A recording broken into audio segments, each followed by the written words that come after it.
É um tema que, de primeira, pode parecer que não está conectado à pauta da Copasa, mas, ao contrário, está profundamente conectado à pauta da Copasa, à questão fiscal de Minas e aos investimentos que o Estado escolhe não fazer todos os dias. Esse assunto são as isenções, gente. O Tribunal de Contas decidiu mexer nesse vespeiro. Isso, só isso, já merece o reconhecimento de todos nós pela importância do Tribunal de Contas. E aí, presidente, relembrar é viver, né? Como relembrar é viver, eu queria lembrar a todos e todas do que aconteceu no dia 8 de maio desse ano. No dia 8 de maio desse ano, o vice-governador Matheus Simões esteve aqui na casa e, nessa data, ele se comprometeu a trazer a público todas as informações sobre as isenções fiscais em Minas Gerais. E aí é importante relembrar que essa porteira já foi aberta. Essa porteira foi aberta pelo ministro da Fazenda, Fernando Haddad, que ele deu essa transparência às isenções que a União dá no início do ano. Foi quando a gente ficou chocado, por exemplo, ao descobrir que o iFood tem mais de 350 milhões de isenção, não sei se vocês se recordam disso. A gente descobriu várias empresas que a gente falou assim, meu Deus, por que esse povo não paga imposto para a União? Tá maluco? E esse tipo de discussão é importante. E por que eu estou fazendo essa discussão? Eu não sou contra isenção. Acho que isenção é importante, inclusive, para a política desenvolvimentista. Para a gente escolher quais setores a gente entende que são estratégicos, que o Estado deve apoiar menos. Por exemplo, setores que envolvem a transição energética deveriam estar recebendo isenções. Para apoiar esses setores a se desenvolverem, para apoiar esses setores a empregar, a inclusive forçar pela via do capitalismo a mudança da matriz energética. Só que a questão é que essas isenções têm que devolver alguma coisa para a sociedade. Elas têm que devolver emprego, elas têm que devolver investimento, elas têm que ser analisadas de tempos em tempos, porque pode ser que elas tenham devolvido no período dos primeiros 5 anos, 10 anos, mas não quer dizer que elas têm que ser para o resto da vida. Inclusive, se tem uma coisa que é chique quando você é rico e é coisa de pobre fazer quando você é pobre, é receber dinheiro do governo. Porque quando você é rico, deixar de pagar imposto, ou seja, receber dinheiro do governo na prática, é a coisa mais chique do mundo. Mas quando você é pobre e recebe Bolsa Família, recebe qualquer coisa, isso é a cara da pobreza e aí as pessoas falam que você está ganhando peixe em vez de aprender a pescar. As políticas de isenções precisam ser avaliadas no tempo, para que a gente consiga ver se elas estão fazendo sentido ou não. E o governo explodiu com essas isenções. Matheus Simões falou que tinha pavor de falta de transparência. Jurou de pé junto aqui no dia 8 de maio que ia trazer essas informações.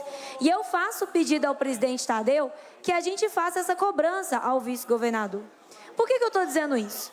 Porque um dos argumentos do governo para a venda da Copasa é o aporte do recurso dos 34 bilhões para a entrada do Propag. Gente, a gente está dando 25 bilhões de isenção para 2026. Rever uma parte dessas isenções poderia garantir para a gente um valor importante desse valor de entrada do Propag que a gente precisa entregar. Mas a gente não tem condição de fazer essa discussão, porque a gente não sabe quais são as isenções. Mas o Tribunal de Contas começou esse levantamento. E a gente já tem algumas pistas sendo dadas. Em entrevista dada hoje cedo, o conselheiro-presidente, Durval Ângelo, falou, por exemplo, sobre o setor de farmácias, que está causando, inclusive, diferenças na cobrança de impostos entre os próprios empresários sendo prejudicados em detrimento a outros. Tem empresa no setor de farmácia crescendo muito em Minas Gerais nos últimos anos, vocês devem ter observado. Uma outra empresa de farmacêutica que está multiplicando pelos quarteirões. Pode até ser que, eventualmente, alguma dessas empresas tenha executivo que compõe a executiva do Partido Novo. Que loucura, né, gente? É muito estranho tudo isso. E pode ser que essas empresas estão embolsando muito e lucrando muito com os impostos que elas estão deixando de pagar, com os regimes especiais que elas estão tendo proveito. Enquanto o farmacêutico do interior, da farmácia de manipulação, onde eu estagiei, já que sou bioquímica, não tem nenhum desses regimes especiais. E ele está fechando. E a farmácia dele está sendo comprada por essas grandes redes que estão se multiplicando. Então essa é uma discussão importante que a gente tem que fazer. Porque se a gente fazer essa discussão, a gente descobre que tem dinheiro. Mas a gente descobre que o dinheiro está indo para a empresa de gente que está na executiva estadual do Partido Novo. Aí a gente descobre que esse dinheiro está indo para a empresa que é condenada por trabalho escravo. Aí a gente descobre que esse dinheiro está indo para a empresa que sequer poderia operar pelos regulamentos ambientais que a gente tem no Estado, seja na mineração, seja em qualquer outro setor. Então, essa discussão, presidente, é muito importante, porque essa discussão demonstra a escolha política que a gente tem sendo feita. Uma escolha de vender um patrimônio como a Copasa é, para não fazer a discussão sobre quais isenções a gente quer manter ou não, quais fazem sentido. E aí, presidente, eu preciso te dizer também, quando o vice-governador faz um compromisso aqui na casa com a gente, espontâneo, ele fez porque ele quis. Mas quando ele faz um compromisso aqui com a gente e não cumpre, a gente não pode deixar por isso mesmo. Fica muito ruim. E o vice-governador, ele está achando que ele pode tratar o parlamento e que ele pode tratar a Assembleia da forma que ele quiser. O que é muito estranho, considerando que sequer empossado como governador ele foi até agora, já que o Zema, até onde eu saiba, continua na cadeira, apesar de não parecer. E essas escolhas políticas para a gente, elas trazem também consequências no próprio saneamento. Porque o governo tem falado a todo momento que a Copasa não tem dinheiro para investir, que custa 28 bilhões tudo que precisa investir para atingir as metas do plano de saneamento. São 25 bilhões em isenção. Só no governo Zema, a gente deixou de receber mais de 120 bilhões em impostos que não foram cobrados. Esse é o tipo de discussão que a gente precisa fazer. Porque se o dinheiro existe, se Minas é um estado rico, é só uma questão da gente checar para onde está indo todo esse dinheiro. Só que a população está começando a entender isso. E esse é um assunto difícil, chato, não viraliza no Instagram. Mas a população está entendendo, porque todo mundo entende que quer pagar imposto, todo mundo paga. Todo mundo acha um saco, só não paga se você for rico. E com a população entendendo o que o governador está querendo fazer com a Copasa, o que o governador está querendo fazer com a CEMIG, como o governador ajuda seus amigos ricos que doam para as campanhas dele, a rejeição do governador não para de subir. E aí, eu estou aqui com a última pesquisa da Quest, que eu citei mais cedo, mas que eu acho que vale a pena falar. O governador Romeu Zema, gente, conseguiu ficar muito mais conhecido ao longo do ano. Em janeiro de 2025, janeiro desse ano, o governador era desconhecido nacionalmente por 62% da população. Eu não sei se algum governador de Minas já foi tão desconhecido, né? Minas sempre teve muita importância para ter governador qualquer. Mas ele era 62% desconhecido. E ele era reprovado por 23% da população. Aprovado por 15%. Hoje, em dezembro, o desconhecimento do governador caiu para 51%. Mas, de repente, ele é reprovado por 35% da população. Quanto mais as pessoas conhecem Romeu Zema, menos elas querem Romeu Zema. Menos elas compram Romeu Zema. Menos elas topam Romeu Zema. E aí é importante colocar também a baixíssima aprovação do governador entre todos os governadores do Brasil. Vamos junto? Olha a aprovação do Zema aqui. Primeiro lugar de aprovação está o Caiado. Aí tem Rafael Fonteles, Helder Barbalho, Eduardo Riedel, Jorginho Melo. Vai escutando, é muita gente na frente.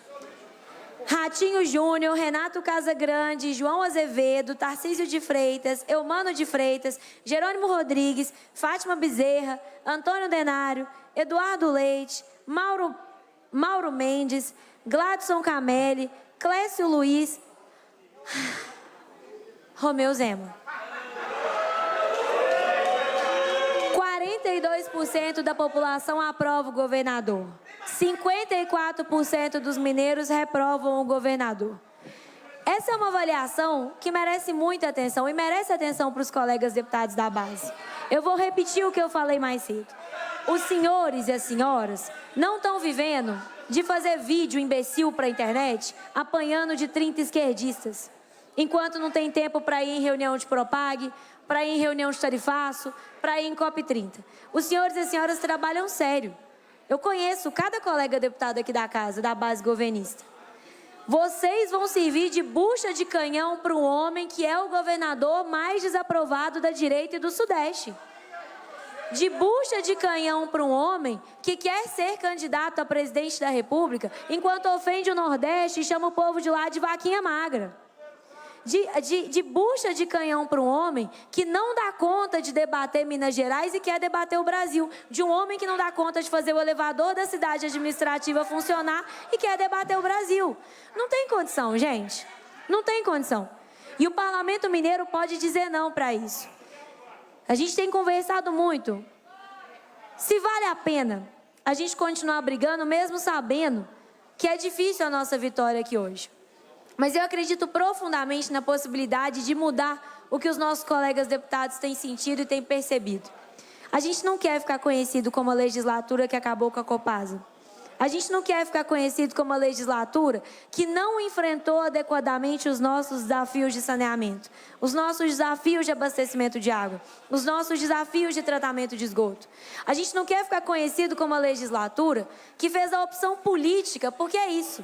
A opção política de manter um monte de bilionário com dinheiro no bolso, em vez de pagar o que a Copasa precisa para fazer o saneamento, em vez de pagar a nossa entrada para o pagamento da dívida da União. É uma escolha política optar por esse caminho. É uma escolha política entregar esse patrimônio. É um pagamento de pedágio para a Faria Lima e para os banqueiros que o governador Romeu Zema recebeu há algumas semanas, antes mesmo da privatização estar aprovada aqui na casa, como ainda não está. Ele recebeu, mais uma vez, presidente Tadeu, passando por cima da casa e dizendo, e deixando claro que a gente não importava.